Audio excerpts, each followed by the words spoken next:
All right, so in case you've been living under a rock, we're kind of dealing with some food issues at the moment. The main one being the egg shortage crisis, whatever you want to whatever you want to call it. Put on your tinfoil hat.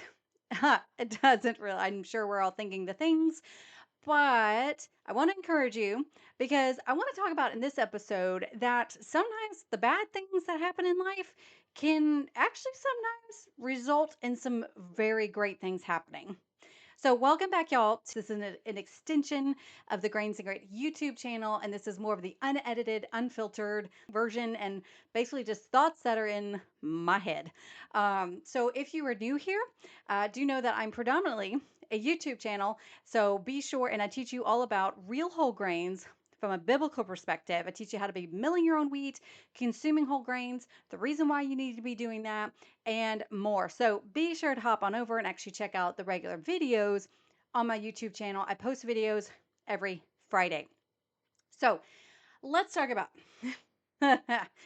the crisis that we sometimes have in life, crises that we have in life. Because let's face it, they pop up sometimes, but it definitely is whenever you come through it and you look back, you can actually kind of see a lot of times like, oh, in a way, I'm kind of glad that happened because XYZ, was able to be achieved. And I kind of want to, this is going to be more of an encouragement podcast because I know right now times, economically speaking, are a little crazy. Okay. No matter where you are on the political spectrum, I'm pretty sure that we're all just kind of hanging on and wondering what's happening. Right now, the main crisis, in a way, is the egg shortages, that avian bird flu that's coming through, and just the price of eggs, I know, are high. And we've already been experiencing inflation for the past few years, gas prices, higher prices for groceries. Who knows what's going to be happening with these tariffs? That keeps going back and forth. And so it's just kind of a time of uncertainty.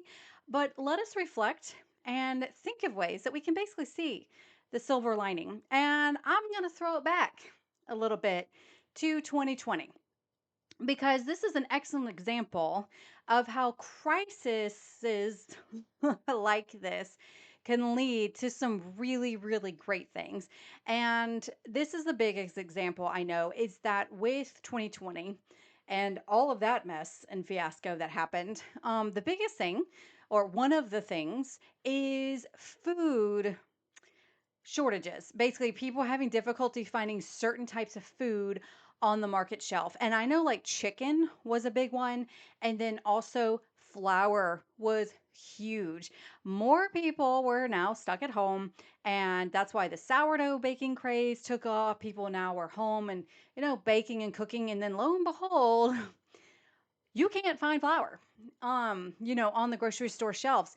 And that definitely caused issues for people. But a huge silver lining from that was then more people came to realize about milling your own grains, making your own flour at home, how it was far more nutritious. The fact that you can do it, the fact that you can store grains for a long period of time. And if you have a grain mill, and wheat berries on hand, you don't have to worry about flour in the store.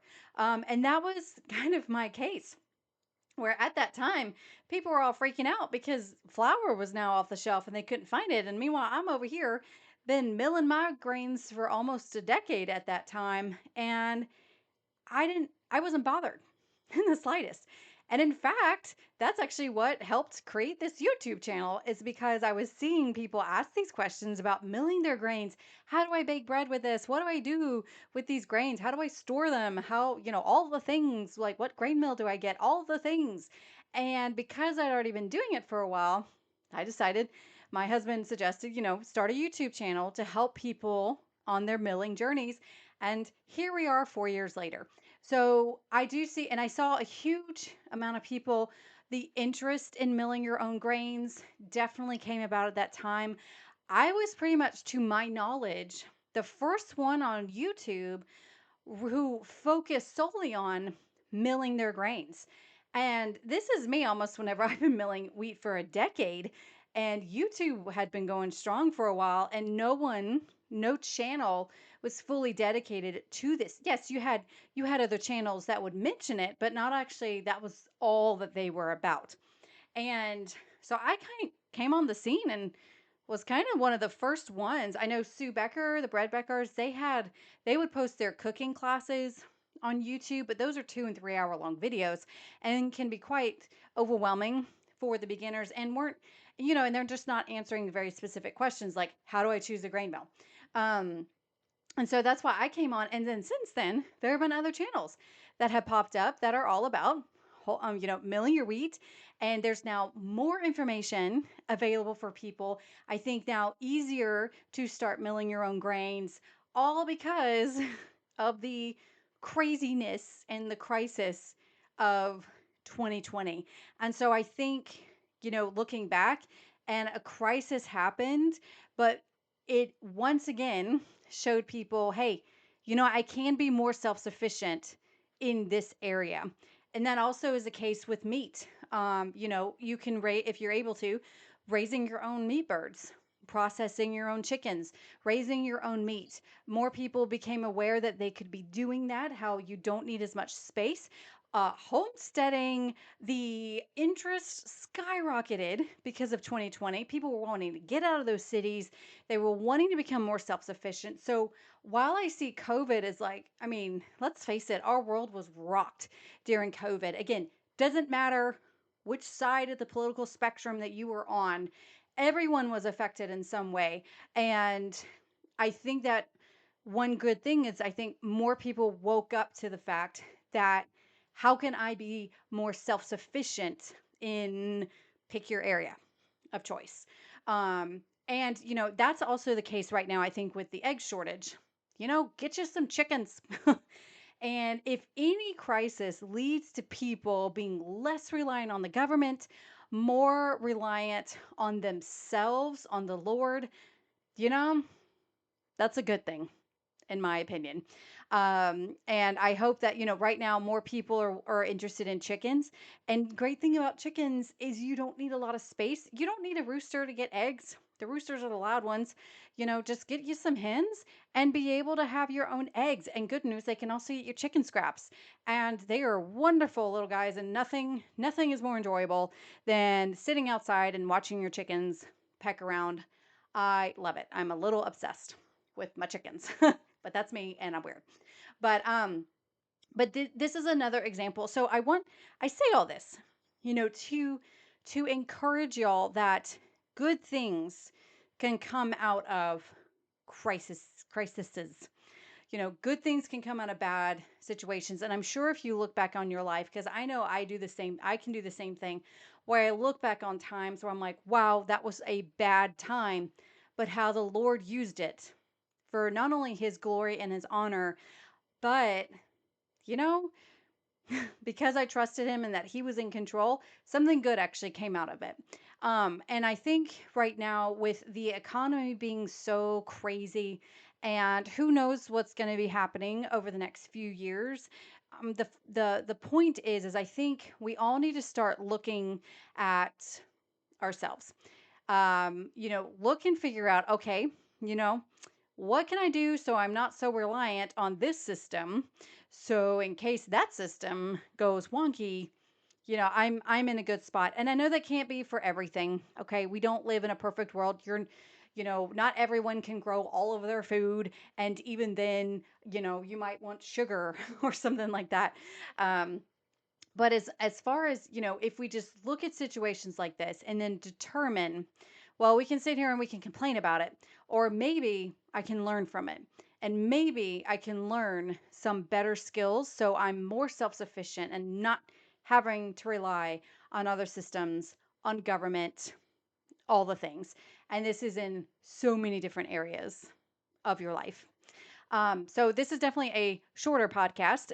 Just some thoughts that I've had, especially with all the egg shortage craziness. I mean, to see eggs at $7 a dozen at Aldi is just insane. But yet I'm so grateful that I have these chickens and I don't have to worry about it. And you know what? That's nice. That's nice. But do know that, you may not have land. You may be an apartment in a city, but I guarantee you there is something that you can do to be more self-sufficient. It may be just growing some basil in a pot by your kitchen window. Aloe vera. So if you have burns or something like that, that's a treatment that you can give. Or, even milling grains. That's a grain mill, and you just need some grains. And you don't need to be on a homestead to mill your own grains and to bake bread. You just need to have a way to bake the bread and to mill the grains. And you can do that anywhere. And these are ways that you can become more and more self sufficient and just take it one step at a time. Even if you just get better at knowing how to sharpen your knives and to learn good knife skills so you're not reliant on things like food processors, something like that. So if the grid goes down, it's okay. You have mad knife skills and you know how to cut up a chicken. You know how to butcher your meat. You know how to do these certain things. You can whisk things by hand. You don't need a mixer. So there are just so many skills that I just suggest you pick one, start with that, move on to the next one whenever you get that one down. And eventually, over time, you will get better and better and more self sufficient, which I am all about and believe that everyone should be a bit more self sufficient than you were yesterday. Um, so, again, hopefully, this is helpful for y'all, and that at the end of the day, do not fear. God is in control. Things are crazy, and I'm pretty certain this will not be the last time that they are crazy and unsure or whatever it is. You may be excited about how things are going right now. You may be absolutely dreading it. But either way, at some point that's going to flip on you. And we can just learn from it and do our best and not just sit around and complain about things, but find the silver lining, trust the Lord, and just do your best with what he's given you. Hopefully, this was an encouragement to y'all. And as always, I will talk to you again soon. And y'all have a wonderful day.